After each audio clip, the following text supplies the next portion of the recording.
പ്രകൃതിക്കൊരു കാവ്യനീതിയുണ്ട്, ലോകത്തിനും. ഇത് ഞാൻ പറഞ്ഞതല്ല, വളരെ പ്രസിദ്ധമായൊരു പഴമൊഴിയാണ്.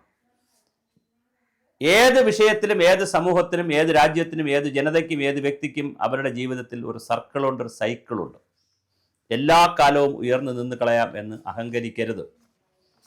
ലോകത്തിൻ്റെ അഹങ്കാരമായി മാറിയ ഒരു കാലഘട്ടത്തിൽ സൂര്യൻ അസ്തമിക്കാത്ത സാമ്രാജ്യമെന്ന് ബ്രിട്ടീഷുകാരെയാണ് നമ്മൾ പറഞ്ഞിരുന്നെങ്കിൽ, ബ്രിട്ടീഷുകാരുടെ ആ കാലം കഴിഞ്ഞ് ലോക പോലീസ് എന്ന പദവിയിലേക്ക് ഉയർന്ന അമേരിക്ക, സാമ്രാജ്യത്വത്തിൻ്റെ വലിയ അപ്പോസ്തലന്മാർ, ലോകത്ത് എന്ത് നടക്കണം, ആരെന്ത് ചിന്തിക്കണം, എന്ത് കഴിക്കണം, ഏത് മരുന്ന് ഉപയോഗിക്കണം, ഏത് യുദ്ധോപകരണം ഉപയോഗിക്കണം എന്നൊക്കെ തീരുമാനിച്ചിരുന്ന, ഇഷ്ടമില്ലാത്ത സ്ഥലങ്ങളിലെല്ലാം പോയി യുദ്ധം പ്രൊമോട്ട് ചെയ്ത് യുദ്ധോപകരണങ്ങൾ വിൽക്കുന്ന അതിമാനുഷരായ, അവരുടേതായ സ്വന്തം ഡോളർ തന്നെ പ്രഖ്യാപിക്കുകയും അതിന് ഉയർന്ന മൂല്യം പറയുകയൊക്കെ ചെയ്തിട്ടുള്ള അതിഭീമാകാരമായിട്ടുള്ള ഒരു രാജ്യമായിരുന്നു അമേരിക്ക.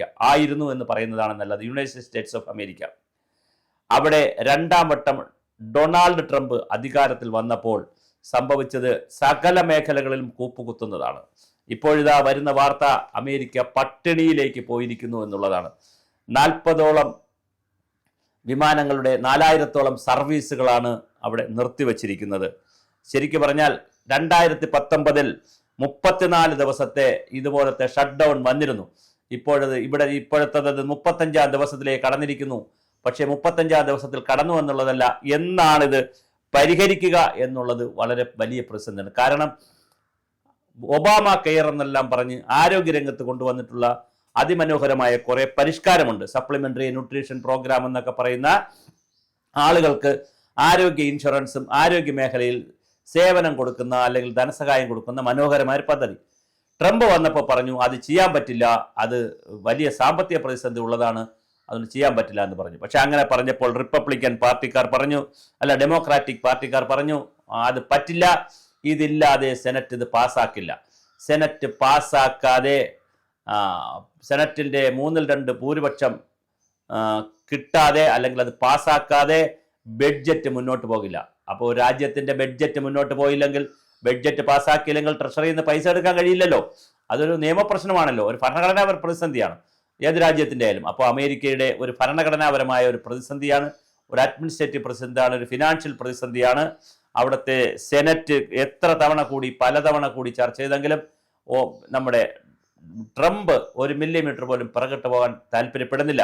അവിടുത്തെ കോടതികൾ വരെ പറഞ്ഞു എമർജൻസി ഫണ്ട് വരെ എടുത്തുകൊണ്ട് ഈ ആരോഗ്യരംഗത്ത് പ്രവർത്തിപ്പിക്കുന്നവർക്ക് അല്ലെങ്കിൽ ആരോഗ്യരംഗത്ത് സഹായം നൽകണം. പക്ഷേ എമർജൻസി ഫണ്ട് എടുക്കാൻ കഴിയില്ല, അല്ലെങ്കിൽ ഒരു ഫണ്ടും എടുക്കാൻ കഴിയില്ല, അങ്ങനെ ഒരു പദ്ധതിയെ നമുക്ക് ആവശ്യമില്ല എന്നുള്ളതാണ് ട്രംപിന്റെ നിലപാട്. ആ നിലപാടിൽ ചുറ്റിപ്പറ്റി വലിയ പ്രതിസന്ധിയിലേക്കാണ് അമേരിക്ക ആദ്യം പോയത്.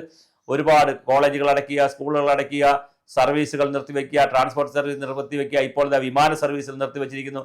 വിദേശ ഇന്റർനാഷണൽ സൗകര്യങ്ങൾ കൂടുതൽ പോകുന്നുണ്ടെങ്കിലും ആഭ്യന്തര വിമാന സർവീസുകൾ എടുത്തു വച്ചിരിക്കുന്നു. ആളുകളോട് ലീവ് എടുത്തു പോകാൻ പറയുന്നു, പലരെയും പിരിച്ചുവിടുന്നു. അങ്ങനെ ചരിത്രത്തിലില്ലാത്ത, ഇന്ന് വരെ ചരിത്രം കണ്ടിട്ടില്ലാത്ത, അമേരിക്കയുടെ ചരിത്രത്തിലില്ലാത്ത കീഴോട്ട് പോക്കാണ്, താഴോട്ട് പോക്കാണ് അമേരിക്കയിൽ സംഭവിച്ചുകൊണ്ട്. ഇതിന് ഒരു പിന്നാമ്പുറകടയുണ്ട്. നമ്മെപ്പോലുള്ള രാജ്യത്തിൻ്റെ തീരുവ, അവിടെ നിന്ന് അമേരിക്കയിൽ നിന്ന് ഇറക്കുന്ന വസ്തുക്കളുടെ തീരുവ ആദ്യം 20% കൂട്ടി നമ്മെ ഞെരുക്കി, പിന്നെ 50%ആക്കി, കുറേ സാധനങ്ങൾക്ക് തീരുവ 100%ആക്കി, പിന്നെ നിരോധനം ഏർപ്പെടുത്തി. വലിയ തോതിലാണ് ട്രംപ് അദ്ദേഹത്തിൻ്റെ ഭ്രാന്തത്തരങ്ങൾ ഓരോന്നോരോന്നായി പുറത്തെടുത്തത്. അങ്ങനെ എടുക്കുമ്പോൾ തന്നെ അത് വലിയ ഗുരുതരമായ സാമ്പത്തിക പ്രതിസന്ധിയിലേക്ക് പോകുമെന്ന് ഇന്ത്യ അടക്കമുള്ള രാജ്യങ്ങൾ സൂചിപ്പിച്ചതാണ്. സോവിയറ്റ് റഷ്യയ്ക്കെതിരെയുള്ള എണ്ണ നിരോധനം, എണ്ണയുടെ ഉപരോധം, അതുപോലെ തന്നെ സോവിയറ്റ് റഷ്യയിൽ നിന്ന് ഒരാളും എണ്ണ വാങ്ങരുത് എന്ന് പറയുന്ന കാര്യങ്ങൾ, ഇന്ത്യ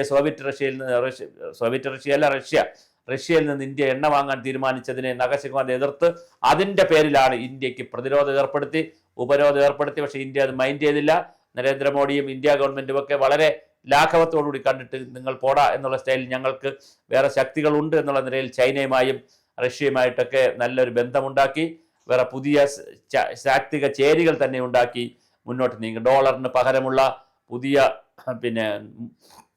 നാണയം ഇറക്കാനുള്ള, അല്ലെങ്കിൽ പുതിയ രൂപ ഇറക്കുവാനുള്ള ശ്രമങ്ങളൊക്കെ നമ്മൾ യുണൈറ്റ് എന്ന പേരിലുള്ള സംവിധാനങ്ങളൊക്കെ കൊണ്ടുവരാൻ ശ്രമിച്ചു. അങ്ങനെ വളരെ വളരെ ഗൗരവതരമായ വിഷയങ്ങളുമായി ഇന്ത്യ മുന്നോട്ട് പോകുമ്പോൾ അമേരിക്കയെ സംബന്ധിച്ചിടത്തോളം നമ്മളെന്നല്ല ലോകത്ത് ഒരു രാജ്യവും ഒരിക്കലും പ്രതീക്ഷിക്കാത്ത വലിയ പ്രതിസന്ധിയിലേക്കാണ് അമേരിക്ക. ശമ്പളം കൊടുക്കാൻ നിവർത്തിയില്ല, സ്ഥാപനങ്ങൾ പ്രവർത്തിക്കാൻ നിവർത്തിയില്ല, ട്രാൻസ്പോർട്ട് സിസ്റ്റം ഒന്നാകെ തകരാറിലാവുന്ന കാഴ്ചയാണ് കാണുന്നത്. കഴിഞ്ഞ ദിവസങ്ങളിൽ വിമാന സർവീസുകൾ 40-ലധികം വരുന്ന വിമാനങ്ങളുടെ 4000-ഓളം വരുന്ന സർവീസുകൾ, ആഭ്യന്തര സർവീസുകൾ ക്യാൻസൽ ചെയ്തിരിക്കുകയാണ്. അപ്പോൾ അത് ജനങ്ങളുടെ മൊബിലിറ്റിയുടെ പ്രശ്നമുണ്ട്, ഇൻകത്തിൻ്റെ പ്രശ്നമുണ്ട്. ഒരുപാട് സാമ്പത്തിക പ്രതിസന്ധിയിലേക്കാണ് അമേരിക്ക പോയിക്കൊണ്ടിരിക്കുന്നത്. ഇത് എന്നാണ് അവർ കരകയറുക എന്നറിയില്ല. പക്ഷെ അതൊരു രാഷ്ട്രീയ പ്രതിസന്ധി കൂടെയാണ്. കാരണം സെനറ്റ് യോഗത്തിൽ വളരെ കൃത്യമായ ഒരു ഒത്തുതീർപ്പുണ്ടാക്കിയെടുക്കാൻ ട്രംപിന് കഴിയുന്നില്ല. അങ്ങനെ കഴിയാത്തതിൻ്റെ വലിയ പ്രശ്നമാണ് ഡെമോക്രാറ്റുകൾ അവിടെ ഉയർത്തിക്കൊണ്ടുവരുന്നത്. ഡെമോക്രാറ്റുകൾ ഉയർത്തുന്ന വിഷയം പക്ഷേ ന്യായമാണ്. ആരോഗ്യരംഗത്ത്, ഹെൽത്ത് കെയർ രംഗത്ത് ഇപ്പോൾ കൊടുത്തുകൊണ്ടിരിക്കുന്ന ഇൻഷുറൻസും മറ്റ് ധനസഹായവും ആവശ്യമുണ്ട്. പക്ഷേ അത് കൊടുക്കാൻ ട്രംപ് തയ്യാറല്ല. ആദ്യം മുതലേ ട്രംപ് പറയുന്നത് അതൊരു അനാവശ്യ ചെലവാണ്, അതിൻ്റെ ആവശ്യമില്ല എന്ന് പറഞ്ഞ് അവിടെ വലിയ ഉടക്കിലാണ് അമേരിക്ക ഇപ്പോൾ നിൽക്കുന്നത്. അവിടെ ബഡ്ജറ്റ് പാസ്സാക്കാൻ കഴിയാത്ത ഒരു സാഹചര്യം കഴിഞ്ഞ 10-35 ദിവസമായി ഉണ്ട്. ഇതിന് എത്ര കാലമാണ് നീളുക എന്നറിയില്ല. പക്ഷേ സാമ്പത്തിക വിദഗ്ധരും സാമൂഹ്യ നിരീക്ഷകരും സാമൂഹ്യ വിദഗ്ധരുമൊക്കെ പറയുന്നത് ഇത് നീണ്ടുപോകാൻ സാധ്യതയുണ്ട്. 100 ദിവസം നീണ്ടുപോയാലും അത്ഭുതപ്പെടാനില്ല. അമേരിക്കൻ സമ്പദ്ഘടന ഓരോ നിമിഷം കഴിയും തോറും കൂപ്പുകുത്തുകയാണ്. ലോകത്തിലെ ഏറ്റവും വലിയ വളരുന്ന, ഏറ്റവും ഡൈനാമിക്കായി നിന്നൊരു സമ്പദ്ഘടനയാണ് ഇങ്ങനെ കൂപ്പുകുത്തുന്നത്. എന്തായാലും പട്ടിണിയിലേക്കും ദാരിദ്ര്യത്തിലേക്കും അമേരിക്ക പോകും അല്ല എന്ന് ഒരിക്കലും മാനവരാശി വിചാരിച്ചിരുന്നില്ല. കാരണം അത്രമാത്രം അപ്രമാദിത്വത്തോടുകൂടി ലോക പോലീസ് ചമഞ്ഞുകൊണ്ട് ലോകത്തിനെ മുഴുവൻ കാൽക്കീഴിലാക്കിക്കൊണ്ട് നീങ്ങുന്ന ഒരു ചരിത്രമാണ് അമേരിക്കയ്ക്ക് എല്ലാ കാലവും ഉണ്ടായിരുന്നത്. പക്ഷേ അത് മാറി ഡൊണാൾഡ് ട്രംപിൻ്റെ 2ാം ഭരണത്തിൽ വളരെ കൃത്യമായി 90 ഡിഗ്രി കൂപ്പുകുത്തുന്ന അല്ലെങ്കിൽ താഴേക്ക് വരുന്ന ഒരു അമേരിക്കയാണ് നമ്മൾ കാണുന്നത്.